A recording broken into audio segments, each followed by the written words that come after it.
Y lo que encontramos ahí fue una reunión de paramilitares coordinados eh, a través de FIPAS, la Fundación FIPAS, esa ONG, y el señor Abelardo de la Espriella, en donde prácticamente se reunieron personajes, además de los paramilitares, de la estrecha colombiana, en una especie de lo que yo llamo como haciendo una apología justamente al paramilitarismo.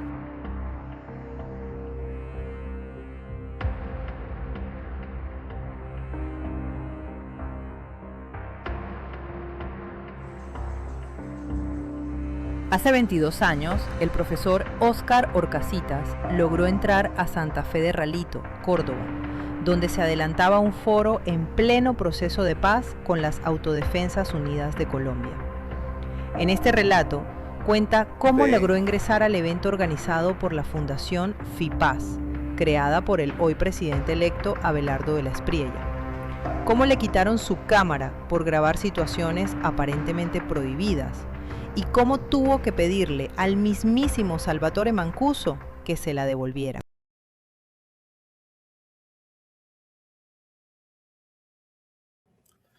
Bueno, en noviembre de 2004 en Santa Fe de Ralito, en donde estuve junto con otros colegas de trabajo, docentes, investigadores, por una invitación que llegó a uno de ellos y que me compartió a mí como docentes que estábamos trabajando el asunto de procesos de paz, resistencia civil. Primero que todo, pues la invitación proponía una especie de foro de paz con invitados nacionales e internacionales que iban a hablar justamente sobre procesos de paz. En ese momento estaban pues los diálogos del gobierno Uribe con los paramilitares. A nosotros nos dieron todo, nos dieron los pasajes aéreos hasta Montería y luego ahí nos dieron en el aeropuerto para llevarnos a Ralito. Y lo que yo vi junto con mis colegas fue una cosa totalmente distinta a la que nos habían dicho en la invitación. La invitación era un foro de paz, como dije anteriormente, y lo que encontramos ahí fue una reunión de paramilitares coordinados a través de FIPAS, la Fundación FIPAS, esa ONG, y el señor Abelardo de la Espriella, en donde prácticamente se reunieron personajes, además de los paramilitares, de la estrecha colombiana, en una especie de lo que yo llamo como haciendo una apología justamente al paramilitarismo. Eso en términos generales fue lo que yo vi en ese foro. Eso duró un fin de semana, los foros se hacían generalmente en la mañana y en la tarde, y había gente inclusive de universidades de prestigio, tanto públicas como particulares del país, pero en general fue eso, en general fue un asunto de un foro que hacía apología a lo que era el paramilitarismo de las AUCE en ese momento en Colombia. Cuando usted dice apología, ¿a qué se refiere? ¿Qué escuchó? Bueno, eran discursos fundamentados en digamos, que justificaban la presencia de los paramilitares, que justificaban el paramilitarismo como una salida, sobre todo primero para acabar supuestamente la guerrilla y para mejorar al país. Recuerdo que en esa mesa principal estaba coordinando el señor Abelardo de la Espriella, y una persona que habló mucho durante ese periodo fue Ernesto Báez, que creo que ya falleció. Ernesto Báez, que era, digamos, como uno de los ideólogos del discurso paramilitar. Entonces, en términos generales, ellos lo que hacían era una justificación del porqué del paramilitarismo, ¿sí? Una justificación a sus acciones, y una justificación también que me llamó mucho la atención, esa es la forma como ellos se financiaban. No lo mencionaron específicamente, pues, pero se entiende que se financiaban a partir de situaciones delictivas como el narcotráfico y la extorsión.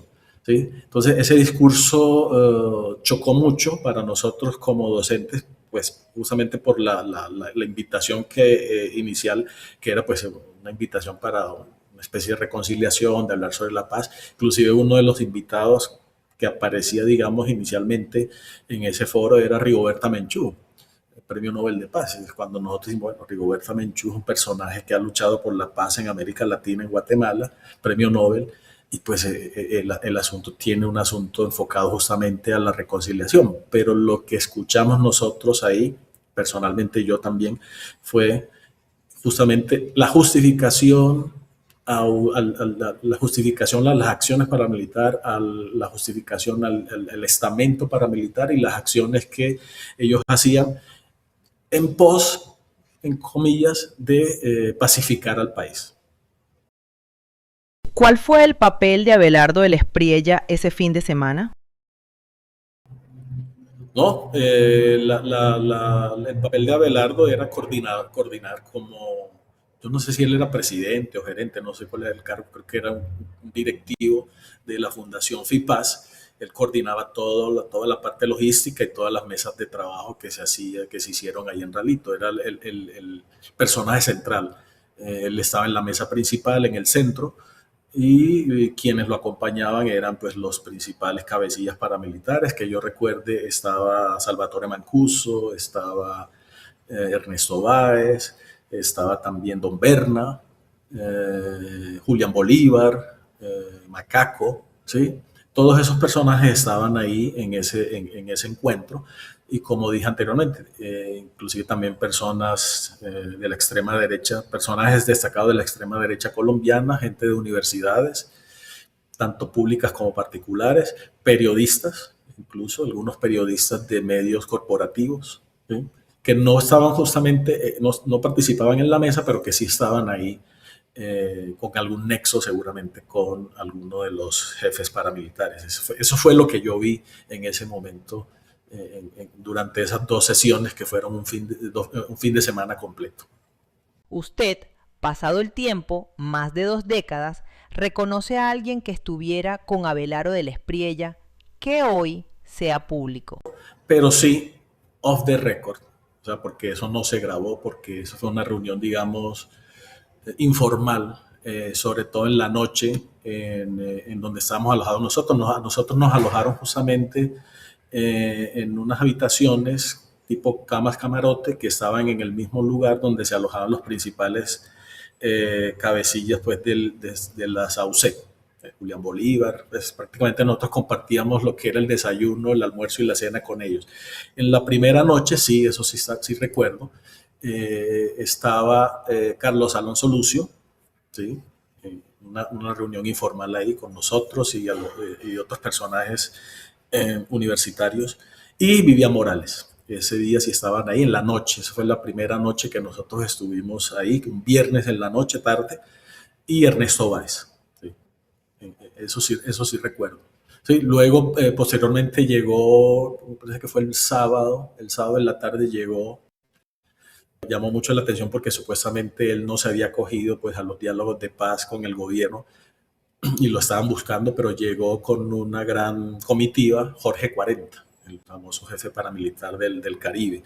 Entonces los personajes, reitero, eran Vivian Morales y su marido Carlos Alonso Lucio, estaban ahí en ese evento en Ralito. Me llamó mucho la atención, unos años después, eso sí te lo comento, cuando a Vivian Morales la nombran fiscal. ¿Cómo así que la nombran fiscal si participó en esas reuniones de Ralito con esa gente? Yo no puedo afirmar que estaban a favor, pero sí me llamó mucho la atención su presencia activa en Ralito, ¿no? Eso sí me llamó mucho la atención. Sobre todo después de ver el contexto en el que se desarrolló el famoso Foro por la Paz, que finalmente no era Foro por la Paz, según mi perspectiva, era un foro para justificar, vuelvo y reitero, el asunto paramilitar en Colombia. Fue una reunión informal ya en la noche, en la primera noche que nosotros estuvimos, un viernes en la noche. Era una reunión de conversación en donde, eso sí lo tengo muy claro, lo que el tema transversal en las conversaciones era un poco la justificación del paramilitarismo, ¿sí? Justificando un poco la necesidad del paramilitarismo, el asunto de la lucha del paramilitarismo contra las guerrillas, sobre todo de las FARC, ¿sí? Pero no, eso no lo grabé. Yo grabé sobre todo lo que tuvo que ver con el foro ¿sí? Ahí están las imágenes, multitudinario porque llegó gente inclusive del sur del país, tanto estudiantes como docentes también invitados, seguramente bajo esa misma circunstancia que comenté anteriormente, en buses, en cantidad de buses, y había mucha gente ahí en Ralito. Entonces lo que yo conseguí grabar fueron justamente las actividades en el foro y situaciones también ahí en el mismo pueblo, ¿no? Los combatientes rasos, ¿sí? Y imágenes de algunos comandantes. Yo grabé aproximadamente 2 horas y media, sí, aproximadamente 2 horas y media en cassettes, ¿sí?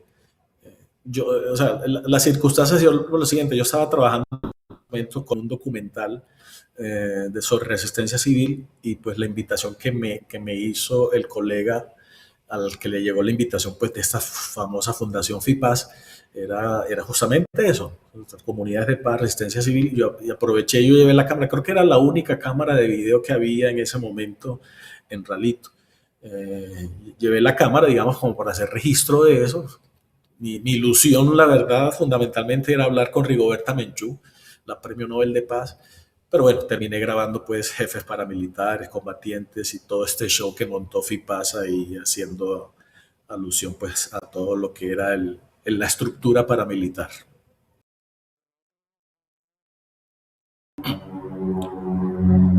Bueno, para nosotros, los dos colegas y yo, fue un asunto muy claustrofóbico porque la verdad nosotros cuando vimos el primer día del asunto queríamos salir de ahí, pero la orden era que nadie podía salir.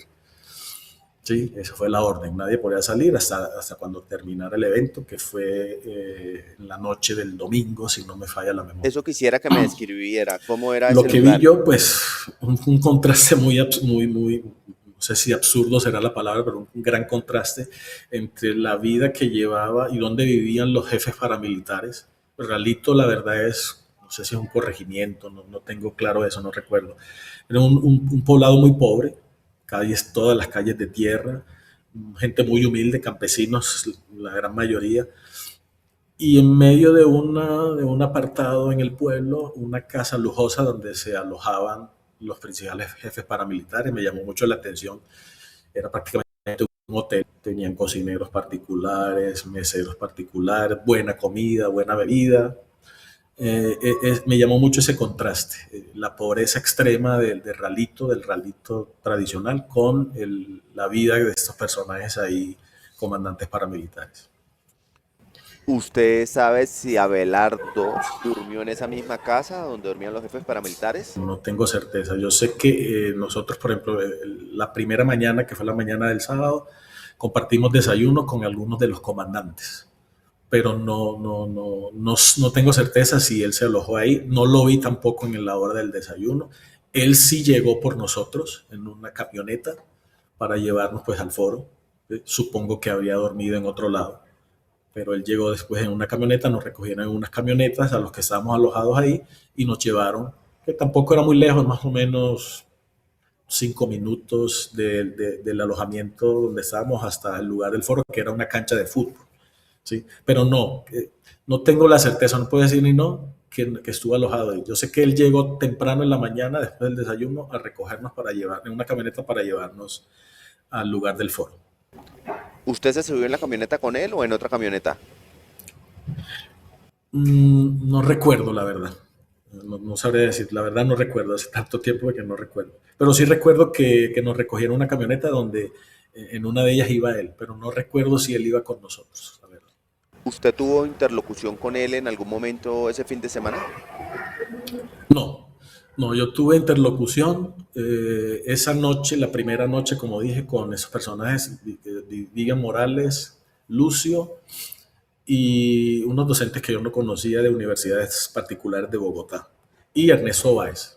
Como reitero, fue muy informal, una conversación informal.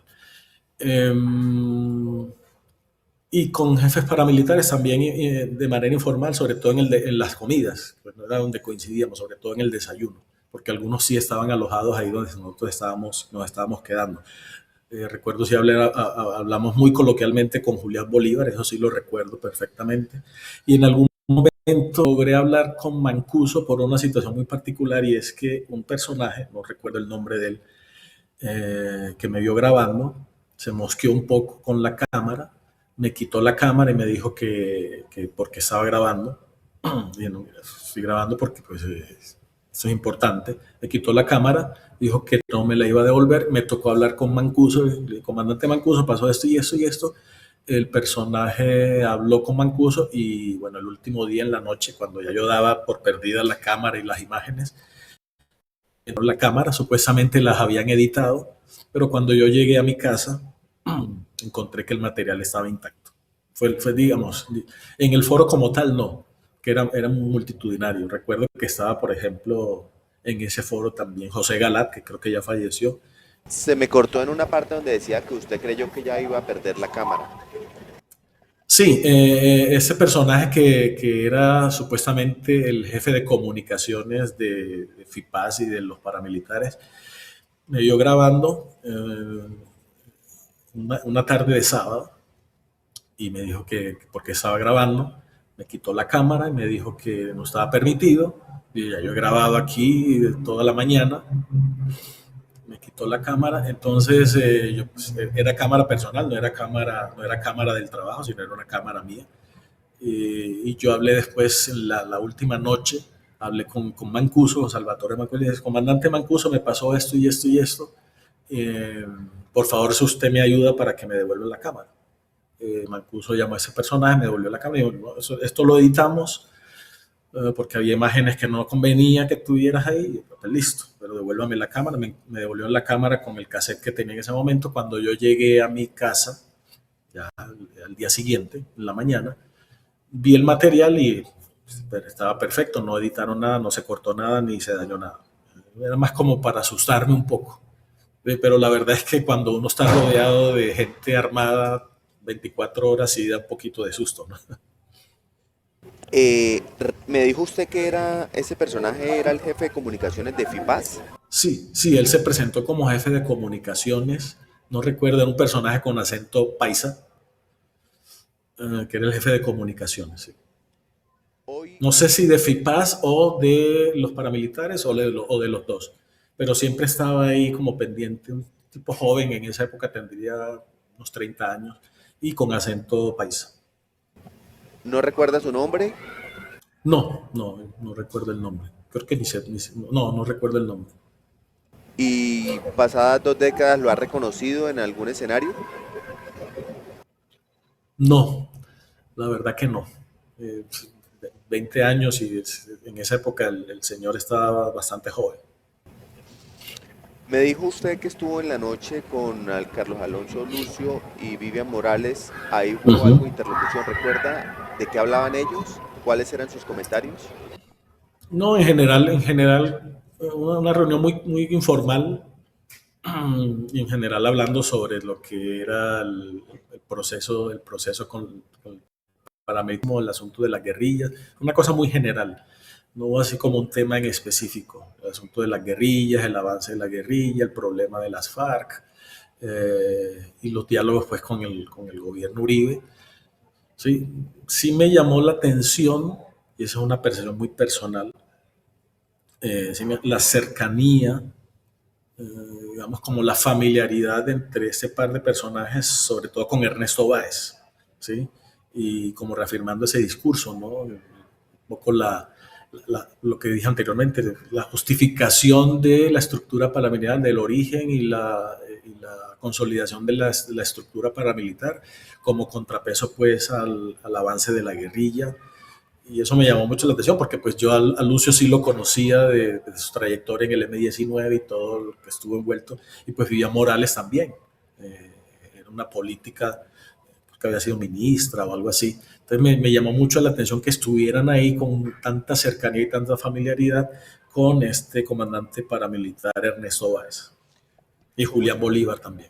cómo se llama el documental? ¿Dónde se puede ver? El documental, la verdad, el documental, los derechos los compró a través de una convocatoria pública, eh, Ministerio de Cultura. Yo presenté el documental a una convocatoria del Ministerio de Cultura que se llama La Maleta de Cine Colombiano. El documental fue aceptado y los derechos los tiene el Ministerio de Cultura en la maleta de cine colombiano. Por eso el documental no se encuentra en ninguna plataforma, ni en internet, ni nada. Yo tengo una copia en mi casa. En esa época yo tenía varias copias, una en DVD, que fue la que se mandó a la maleta de cine colombiano, y una copia en Betacam. ¿Sí? El documental dura más o menos unos 50 minutos. Esa copia la tengo yo en mi casa. Volviendo al inicio, ¿quién fue el que hizo la invitación a ese foro de FIPAS que le llegó a un compañero docente suyo? La invitación le llegó a un colega directamente de FIPAS que se repartió a diferentes universidades del país. Ese colega me compartió la invitación, un material escrito, y yo guardo también en cajas. Por ejemplo, nos dieron cachucha, nos dieron camisetas, nos dieron un material gráfico y escrito de la visita de Mancuso, Ramón Isaza y Báez al Congreso. Todo ese material lo guardo yo en unas cajas, ya debe estar un poco deteriorado, pero recuerdo sí la cachucha, ¿no? La gorra de FIPAS y la camiseta. Ese material, ese material que les compartieron de la visita de Mancuso al Congreso, ¿es material entregado por FIPAS? Sí, ese material nos lo entregaron cuando nosotros llegamos a Ralito, como una especie de kit. Era una mochilita, unas camisetas y ese material, una especie de tipo periódico, pero desplegable, ¿no? Con fotos en color, muy bien editado incluso. Fotos en color. Lo que yo tengo así a mano, que no tengo en cajas, que me tocaría buscar, es la cachucha, la gorra de FIPAS, una gorra amarilla que dice FIPAS. Muy curioso porque a raíz de todo esto yo entré a Google a buscar FIPAS y creo que ya no aparece, la quitaron. Pero eso es lo que más recuerdo, ese material gráfico, impreso, gráfico, la mochilita, no sé si todavía la conservo, pero sí el material gráfico, la camiseta, esa sí no la tengo, y la gorra, eso sí todavía lo guardo. Es decir, ese es un foro organizado por FIPAS y entonces al ser organizado por FIPAS, ellos les hicieron algunas recomendaciones, pues ellos finalmente pagaron sus viáticos, ¿no? Sus tiquetes, su alimentación y todo lo demás. Uh-huh. No, fíjate que no. Es más, yo llevé la cámara por si acaso, justamente por la coincidencia con el documental que estaba en ese momento trabajando. Y en los foros yo me moví con absoluta libertad por todo el espacio donde estaba la cancha de fútbol, donde estaba haciendo el foro. Grabé muchas imágenes, recorrí el pueblo en todos sus puntos cardinales. El único inconveniente fue ese que te comenté del supuesto comunicador, no sé si de FIPAS o de los paramilitares o de los dos, que me dijo que me había pillado grabando imágenes que no debía y pues me quitó la cámara no la pude utilizar el domingo, ¿sí? Eso fue sábado por la tarde y al final de la tarde me quitó la cámara y dije, listo, ya el foro se acaba ya.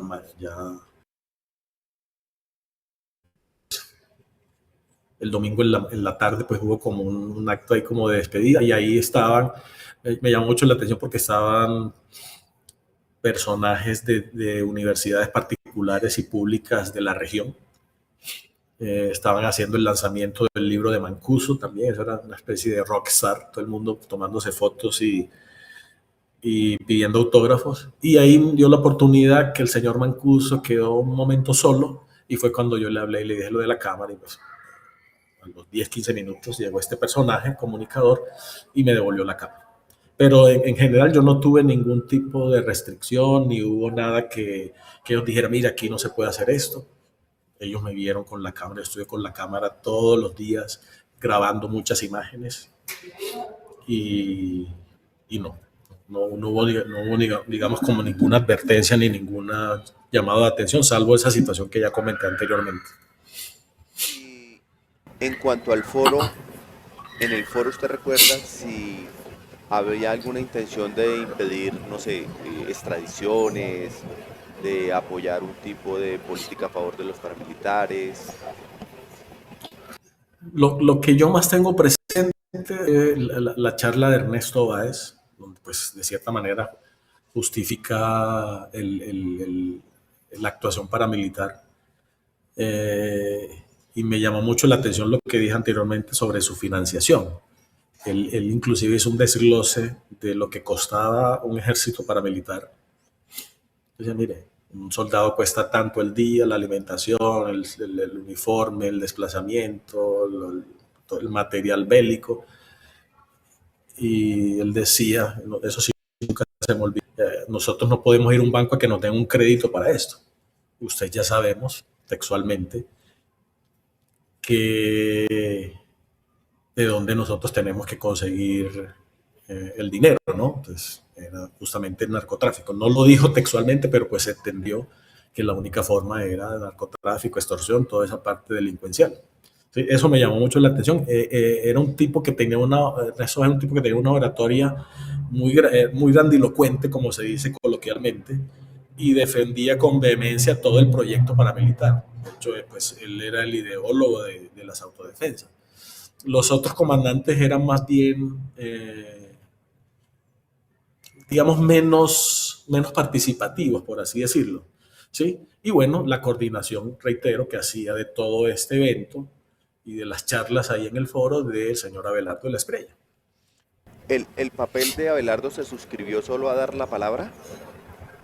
Sí, él hacía las introducciones, él coordinaba todo, estaba rodeado pues con los jefes paramilitares, que sí hay unas fotos que yo he visto que son del evento, o las tomaría otra persona que llevaba cámara fotográfica, pero en general él coordinaba todo, daba la palabra, ponía los temas sobre la mesa, siempre estaba coordinando en las mesas, en las diferentes mesas, hubo varias mesas en la mañana y en las tardes, y siempre coordinaba toda la parte logística, como te decía.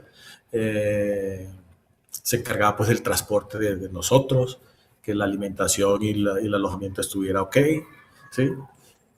Entonces digamos, el encargado pues de toda esa parte de logística, de coordinar las mesas, de ser, digamos, como moderador de las mesas. Eso era. ¿Usted puede calcular cuántos fueron los invitados por FIPAS? Uf, no, yo no te podría decir un número exacto, pero fue mucha gente. Esos fueron buses que recogieron personas, inclusive, como te digo, hasta del sur del país. Había gente de Nariño, del Cauca, del Valle, del Caribe. Yo podría, sí, a ojímetro, más o menos había más de 5.000 personas. cinco ¿Más de mil 6.000 cuántas? personas. 5.000, 6.000 personas. Estudiantes, docentes, sí, porque era una cancha de fútbol. Ahí en las imágenes, yo creo que tengo unas imágenes de planos generales y eso está lleno. Pero por lo menos unas 5.000 personas, 3.000, entre 3.000 y 5.000 personas. ¿Sí? Que había gente, eran muchos buses, inclusive la primera noche que nosotros llegamos, yo creo que ellos no estaban como tanta gente, que hubo problemas de logística en la parte del servicio sanitario y de la alimentación. ¿Sí? Porque digamos, nosotros como docentes, la alimentación era en la casa donde se alojaban los jefes paramilitares, pero digamos los estudiantes eran raciones que se hacían en la cancha, ¿sí? O sea, había que repartirlas. Eh, y eran unos baños de estos de plástico que suelen utilizarse y no dieron abasto. La primera noche fue un poco caótica porque había mucha gente y creo que ellos no estaban preparados logísticamente para recibir tanta gente. Con tanta gente, se preguntó usted quién financió eso. Claro. Imagínense, yo solamente hablo del caso mío y mis dos compañeros. Nosotros nos recogieron, nosotros nos dieron los pasajes para ir a Bogotá en avión, Bogotá-Montería, ¿sí? Y en Montería nos recogieron unos buses que nos llevaron de Montería hasta Ralito. Sí, esta plata de dónde sale. En esa época yo no conocía FIPAS. no sabía, después me vine a enterar. Pero obviamente fue financiado, es blanco de gallina lo pone y frito se come, como se dice coloquialmente, pero obviamente fue financiado con dinero de los paramilitares. ¿Usted pudo tener conversación luego con otras personas que fueron invitadas? No, la verdad es que nosotros, la primera noche tuvimos interacción con esos personajes que te comenté, o sea, con Vivian Morales, con Lucio y con unos profesores de Bogotá, y Ernesto Báez, Julián Bolívar. Una conversación que duró hasta la madrugada, 2, 3 de la mañana más o menos. Eh, ya cuando el día siguiente, sábado, ya nosotros nos dimos cuenta de la verdadera cara del evento. Nosotros nos quedamos, nosotros éramos 3 colegas de la misma institución. Nos quedamos juntitos porque estábamos bastante temerosos de nuestra seguridad, ¿no? Es decir, usted está en un sitio de paramilitares donde todo el mundo está armado y fuera de eso le dicen a uno, usted no puede salir hasta cuando esto termine. Y dice, pues aquí uno no. Intentamos no interactuar con otras personas, salvo esa primera noche, ¿sí? Nos manteníamos nosotros 3 juntos, nosotros 3 docentes juntos, y no hablábamos pues en el desayuno generalmente se hacía una cosa coloquial me recuerdo mucho con Julián Bolívar y algunos otros comandantes que estaban ahí también en el desayuno, pero una cosa coloquial como buenos días, ¿qué tal? Yo, ¿cómo amaneció? Y paré de contar. Pero yo creo que intuitivamente decidimos como eso y quedarnos nosotros 3 juntos y pues no, para no meternos como en algún lío, ¿no? ¿Cómo identificaban ustedes a los de logística de FIPAS en ese evento?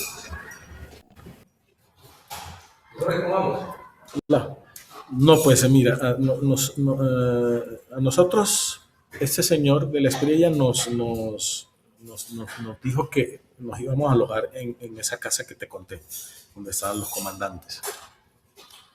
Siempre nos llegaban a buscar. Y siempre nos llevaban para las comidas en esas camionetas. Pero digamos así como gente de la logística, yo no sabría decirte. En el caso personal nuestro, reitero, siempre nos recogían en unas camionetas y nos llevaban al foro, nos recogían y nos llevaban al almuerzo, otra vez por la tarde al foro y así sucesivamente hasta por la noche. Cuando ya terminaba el foro, volvían y nos llevaban en las camionetas a la casa en donde estábamos alojados. Que ahí estaban alojados pues otras personas, otros docentes, inclusive algunos periodistas, como muy afines como a esa parte paramilitar. Era una especie de camarotes y siempre estábamos nosotros 3 juntos, como te decía, por asuntos pues de seguridad nuestra, ¿no? ¿Tenía capacidades que era un caserío? No, era una casa grandísima, casi una mansión, ¿Pero para alojar a ¿sí? Era un 5.000 cuarto. personas? No, los estudiantes quedaban alojados como en otras partes del pueblo. Yo la verdad nunca conocí el alojamiento de las otras personas, ¿sí? Sobre todo los estudiantes, los chicos más jóvenes que venían de otras universidades. Sé que era ahí cerca a la cancha, pero nunca pude ver, por lo menos no recuerdo dónde era que se alojaban ellos. Recuerdo dónde nos alojábamos nosotros, que era en esa, porque finalmente Ralito pues es un caserío, son 4 calles, 3 calles, y supongo que los habrán alojado ahí mismo en la cancha, en el Carpas, ¿no? En algún tipo de alojamiento así temporal. ¿Aún conserva la cámara? No, la cámara me la robaron. La cámara me la robaron hace muchos años.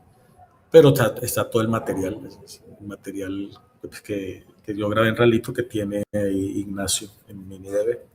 ¿Y cómo se la robaron? Yo me trasladé de ciudad y en el trasteo me la robaron. Bueno, y ahora que usted ve que quedó Abelardo de la Espriella y saber que usted tiene ese material, ¿qué reflexiones lo ha hecho alrededor de eso?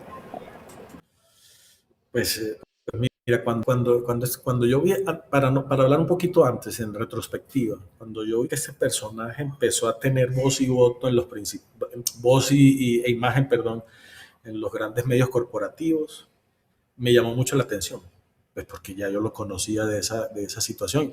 Ya uno como en frío después de todo lo que vivimos allá, después de todo lo que pasó con el proceso con los paramilitares, uno empieza como a atar cabos, ¿no? Y analizar con mayor profundidad el asunto, ¿sí?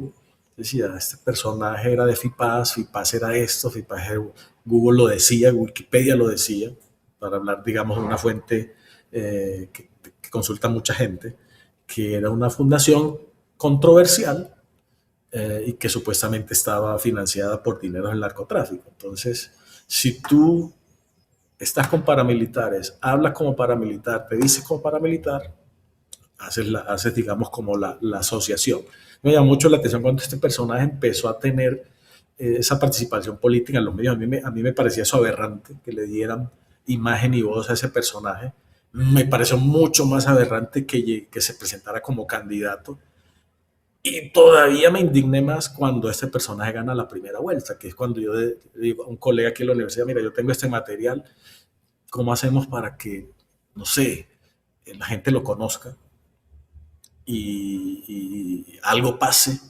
Bueno, no pasó finalmente, pero sí me indigné mucho. Me indigné mucho también cuando nombraron a Vivian Morales como fiscal, ¿sí? Unos años después, no sé si fue en el gobierno de Santos. ¿Cómo así que este personaje estaba con los paramilitares es fiscal, uno de los cargos judiciales más importantes del país, si no el más? Entonces me indigné mucho y bueno, con lo que ha pasado con ese señor de la Espriella, pues imagínate la indignación después de 22 años que ese personaje estuvo coordinando FIPAS o dirigiendo FIPAS con ese discurso paramilitar y bueno, cómo los medios de comunicación corporativos a partir de sus intereses mezquinos le dan imagen y voz a un personaje siniestro. Muchas gracias. No, ustedes, a ti.